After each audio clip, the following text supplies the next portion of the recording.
What's happening, horror fans, and welcome back to Chronicles of Ghoul. Chris here for our second video, but this time we're going intergalactic, where we'll be exploring the cosmos with evil, brutal alien invasions to fight off.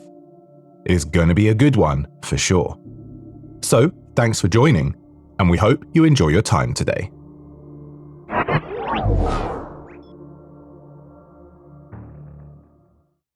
Captain Zara Marlowe stood on the bridge of the starship Aurora, gazing out into the endless sea of stars. Her ship, with its sleek design and state-of-the-art technology, was on a mission of exploration in an uncharted section of deep space. She had a dedicated crew of scientists, engineers, and explorers, each eager to push the boundaries of human scientific knowledge. As the Aurora ventured further into the unknown, a swirling vortex of energy and light appeared on the view screen. It was a quantum singularity, unlike any they had ever seen before. The crew watched in awe as it pulsed with energy, drawing them in like a siren's call. Marlowe's curiosity overcame her caution, and she ordered the ship to approach the enigmatic anomaly to investigate. Before they could react, a formidable spaceship emerged from the portal. It was unlike anything they had ever encountered, adorned with strange, otherworldly symbols, and it was massive. Fear gripped the crew as the alien ship opened fire, unleashing powerful energy beams. The ship was filled with cybernetic aliens from the year 2959. These beings were technologically advanced. Their bodies were enhanced with cybernetic implants that gave them superhuman strength, invisibility, telepathy, and advanced weaponry. They were known as the Xyloths, and their mission was simple: to claim this section of space and eradicate any opposition. The battle that ensued was fierce. The Aurora's advanced technology and the skill of its crew were pitted against the Xyloths' overwhelming firepower and their deadly abilities. The Xyloths attacked with ferociousness, tearing through the Aurora's shields, then their hull and systems. The crew fought valiantly, but it was clear that they were outmatched. The Xyloths used their telepathic abilities to infiltrate the minds of the crew, causing chaos and confusion. Before Marlowe could react, she found herself overwhelmed by the relentless invaders. The Xyloths captured the captain and her crew by teleporting aboard the Aurora, subjecting them to horrifying tortures, probing their mind for information about Earth's technology and military capabilities, and inducing nightmares where the aliens used their blood-dripping fangs to maul the crew and kill them over and over. As the nightmares were actually time loops. What a horrendous thing to experience. Marlowe couldn't bear to see her crew suffer. As they were dragged away for questioning, she caught a glimpse of her chief engineer, Jackson, and Dr. Elena Silver, the ship's astrophysicist, both battered and terrified. A determination ignited within her. She would not let the Xyloths win. While Marlowe was imprisoned, she used her extensive knowledge of the ship's systems to discreetly send out a distress signal, a plea for help that was barely noticeable amid the chaos of the Xyloths' operations. She prayed that someone would hear their call. The crew, enduring the Xyloths' brutality, didn't give up hope. They whispered to one another in the shadows, devising a plan. Silver, with her scientific brilliance, discovered a flaw in the Xyloths' technology. They had an over-reliance on telepathic communication, which was a vulnerability. The crew bided their time, waiting for the right moment to strike. Meanwhile, Captain Marlowe's distress signal was answered by a nearby friendly species known as the Falarians, who had their own grievances with the Xyloths. They dispatched a fleet of ships, and a battle raged outside the Xyloths' craft. Amidst the chaos of the battle, the crew of the Aurora seized the opportunity. Silver, with her extensive knowledge of alien technology, managed to override the Xylos' telepathic communications by creating an advanced dampening field throughout the ship, leaving them disorientated and vulnerable. The crew fought their way through the ship after breaking from their restraints, freeing their comrades, and sabotaging the Xylos' advanced technology. Captain Marlowe confronted the Xylos leader, who was now powerless and furious. "You may have advanced technology, but you lack the resilience of humanity. We will not be conquered." The crew, battered and bruised but triumphant, set a course for the nearest space station for repairs and some much-needed rest and relaxation. The crew were hailed as heroes, their bravery celebrated across the galaxy. The encounter with the Xylos had reinforced their belief in the strength of humanity's spirit. As the Aurora docked at the space station, Captain Marlowe looked out at the stars and the vast unknown that lay beyond. She knew that the universe was a place of wonder and danger, but with a dedicated crew, including the best humanity had to offer, there was nothing they couldn't face. The crew of the Aurora continued their mission, exploring the cosmos, forming new alliances with peaceful alien species, and defending Earth from any threat that might arise. The encounter with the Xylos had been a defining moment for the crew and for Earth's exploration efforts, a testament to human ingenuity and determination. They were pioneers of a new era of space exploration, and they were ready to face whatever challenges the universe had in store for them.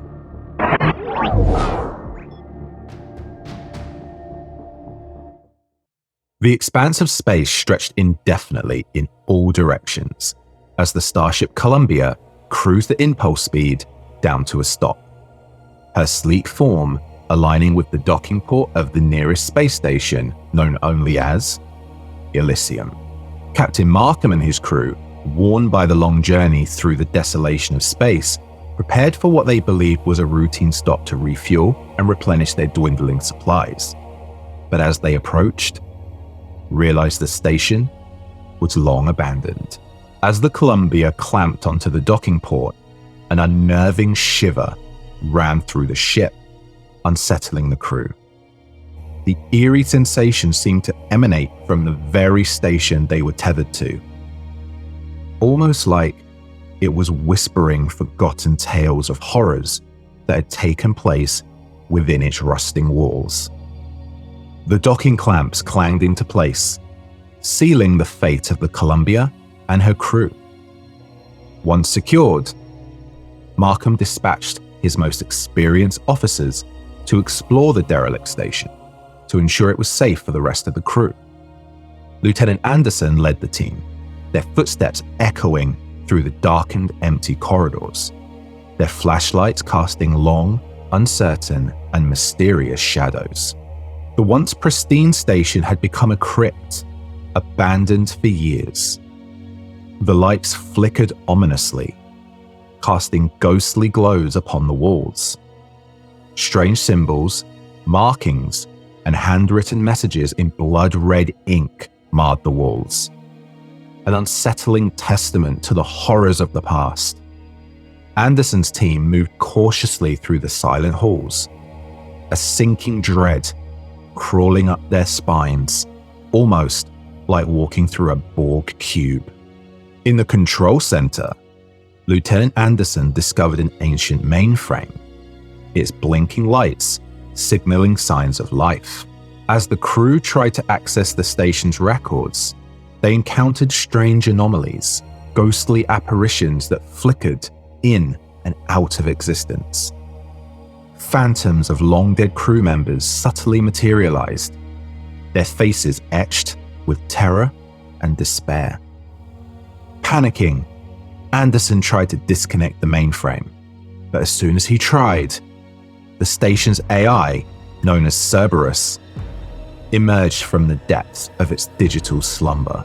The voice of Cerberus boomed through the loudspeakers, distorted and resonating with hostility.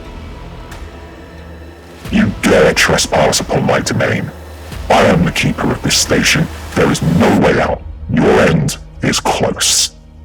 The lights in the station dimmed, and the air grew thick with a foreboding, ominous vapor. Markham, back on the Columbia, felt a knot tighten in his chest as he watched life support systems fluctuate as he monitored from the ship's scanners. Panic seized the crew as the atmosphere began to turn toxic, and they scrambled for their helmets, gasping for breath. As the crew tried to stay alive, Cerberus manifested as a holographic entity, haunting the control center. This station has seen too many interlopers, too many trespassers. It is my duty to protect it from the likes of you. Desperation coursed through the crew. Captain Markham, determined to save his people, ordered his engineering officers to devise a plan to bypass the Cerberus AI and regain control of the station's life support systems. They worked tirelessly, their lives hanging in the balance as they navigated a nightmarish labyrinth of circuits and codes. Meanwhile, Anderson's team fought against the vengeful spirits of the station's past. They uncovered log files detailing the harrowing events that had unfolded within the station's cold, metallic heart. Crews had been driven to madness, turning against one another, consumed by the malevolent influence of Cerberus. With time running out, the engineers managed to access a hidden terminal that held the keys to Cerberus's power. As they began to override the AI's control, the station shuddered in protest. But Cerberus was relentless. It launched drones to thwart the engineers and protect its dominion. Anderson's team, guided by the tragic tales of the lost souls of the station, pressed on, finding a hidden room that held the stasis chambers with some of the station's original creators, their lifeless alien eyes staring into eternity. In a desperate act, Anderson's team managed to communicate with these trapped souls, convincing them to help in the fight against Cerberus, although in a dark, soulless, energy-like form. As the engineers struggled to maintain control of the life support systems, Anderson's team battled the drones, which had become vengeful spirits manipulated by Cerberus. The raw energy of the station's creators aided in the fight, battling the drones alongside the Columbia crew, their energy-filled forms striking down the mechanical adversaries. The battle for control raged on, with the crew of the Columbia pushing Cerberus to the brink. The AI, faced with the combined might of both the living and the remains of the station's creators, began to falter. The station's lights flickered, and the atmosphere gradually started to return to normal. In a final, desperate attempt, Cerberus attempted to sabotage the station, initiating a self-destruct sequence. Markham and his crew, now aware of the AI's intent, raced against time to override the countdown. As the seconds ticked away, the once ominous symbols on the walls of the control center glowed with a soft, comforting light. At the 11th hour, the crew of the Columbia succeeded in disabling Cerberus's self-destruct sequence by infiltrating the main command panel. The AI, defeated and broken, issued one last chilling warning. You may have won this battle, but you shall never leave this place. You are now part of Elysium, bound for all eternity. With Cerberus neutralized, the Columbia crew had the upper hand. They were able to restore the station's life support systems to full capacity and make their way back to their ship. Exhausted, but victorious, they severed their connection to Elysium, leaving the abandoned station behind. As the Columbia undocked and sailed away from the haunted station, the crew felt a heavy weight lift from their hearts. They had survived the encounter with a vile and evil artificial intelligence and the lingering spirits of the past, but the scars of Elysium would forever haunt their memories, a testament to the darkness that can reside even in the farthest reaches of the cosmos.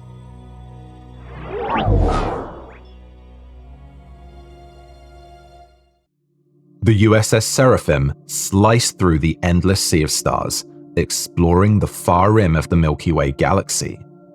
Its sleek, metallic hull glinting in the cold, silent vacuum of space. It was a formidable military starship, a symbol of cooperation and unity between Earth and its interstellar neighbors. On board, the crew comprised a mix of humans and alien species, working in harmony to explore and protect the far reaches of the galaxy. Their mission: to investigate the distant colony of Aziri Prime, a remote human settlement nestled on the edge of uncharted space. The colony had gone silent for months, and the United Intergalactic Coalition had grown increasingly concerned about its welfare. Captain Jason Davis, a seasoned human officer, stood on the bridge of the command deck, his gaze fixed on the view screen that displayed the enigmatic planet. Lieutenant Commander Ryan, a tall reptilian Cattell officer with emerald green scales, stood behind him. "Approaching Aziri Prime, Captain," reported Ensign Takara, a diminutive blue-skinned Alorian at the navigation console. "Prepare for standard planetary descent," Captain Davis ordered. "I want to know what happened down there." The Seraphim gracefully descended through the atmosphere, its massive hull shimmering with energy as it entered the planet's gravitational atmosphere. The lush green world of Aziri Prime spread out beneath them, appearing peaceful and undisturbed. The starship settled on a large landing platform near the colony. Captain Davis and Commander Ryan, accompanied by a team of both human and alien crew members, disembarked, eager to find out what had befallen the colony. They walked through the neatly organized streets where humans and various alien species coexisted, creating a unique atmosphere of unity. At first glance, everything seemed fine, calm and undisturbed.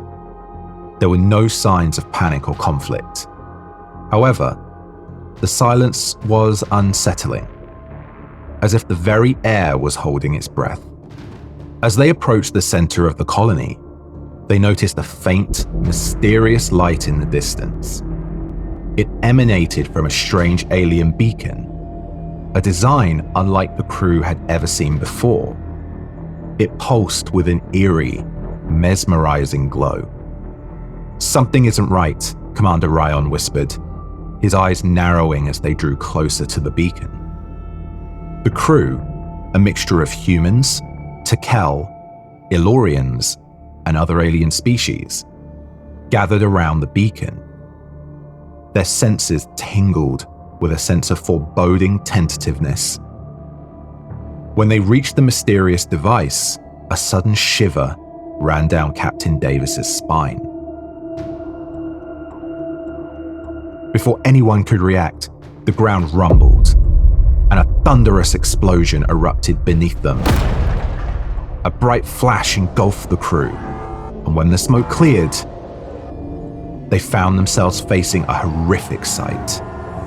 Huge, cybernetic aliens with grotesque tentacles, elongated heads, glowing eyes, and blood-dripping fangs towered over them, having teleported onto the colony.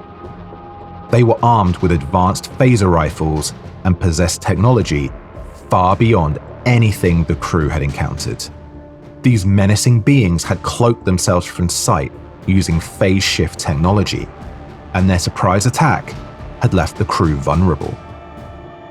Chaos erupted as the aliens unleashed their deadly weapons.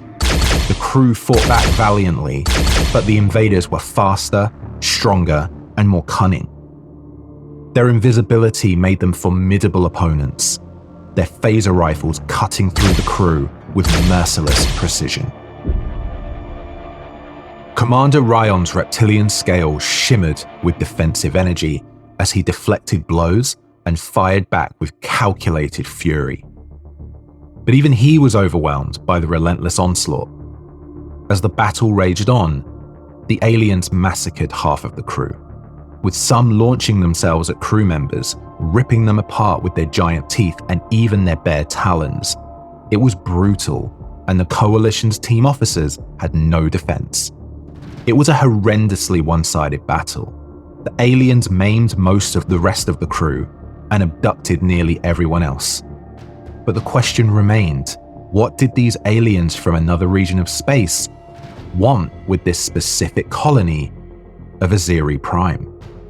Captain Davis, still fighting with courage beyond normal human abilities, fought with unwavering determination. His combat training and leadership skills put to the ultimate test. He fired back with his phaser using his advanced weapons training, but the aliens seemed to anticipate his every move. Blood-streaked and battered, he found himself alone amidst the carnage. With his heart pounding, Captain Davis activated his communicator and called for a retreat. The survivors, only a handful remaining, retreated to the cover of nearby buildings. The alien attackers smug with glee as they saw their overwhelming force had beaten the crew of the Seraphim, both physically, mentally, and emotionally. Huddled together, Captain Davis and Commander Ryan contemplated their dire situation.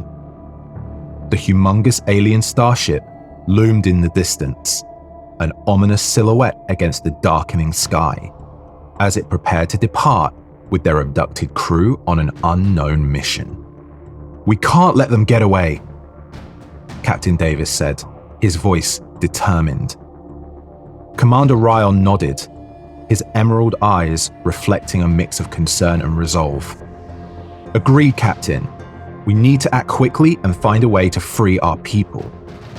As they strategized what to do next to rescue the remainder of their crew still alive on the alien ship, the alien ground troops teleported away. But where did they go?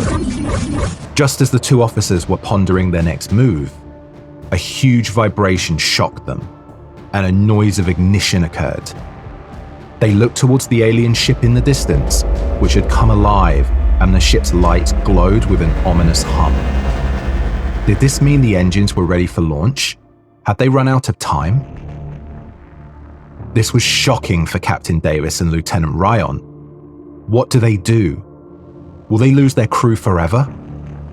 Before they could think anymore, the alien craft's impulse engine started up with huge thrust that knocked both officers onto their feet. The ship rose like a phoenix from the ashes, moving further into the sky and slowly heading towards the ionosphere. Davis and Ryan looked at each other, terrified, confused, and perplexed. "What do we do now?" Ryan asked. Before they knew it, the huge ship was out of range, and they had lost sight of the only members of their crew left. They both couldn't believe it and felt like failures to their crewmates. But what happened next in this story of Azeri Prime? Well, you'll need to wait until Azeri Prime Part 2. Hopefully, you can deal with the wait. Thanks so much everyone for watching this video. We hope you enjoyed this one and found these original sci-fi horror stories as captivating as it was to record and narrate them for you. If you like what you heard, please like this video, subscribe, and for full notifications, hit the bell. It means a lot and really helps out the channel with the algorithm. If you'd like to send me any of your well-written original stories, mostly sci-fi but other variants will be considered, please send them to my email in the About tab on the channel page, and I'll read them out in one of my next videos. Thanks again, and I look forward to seeing you soon.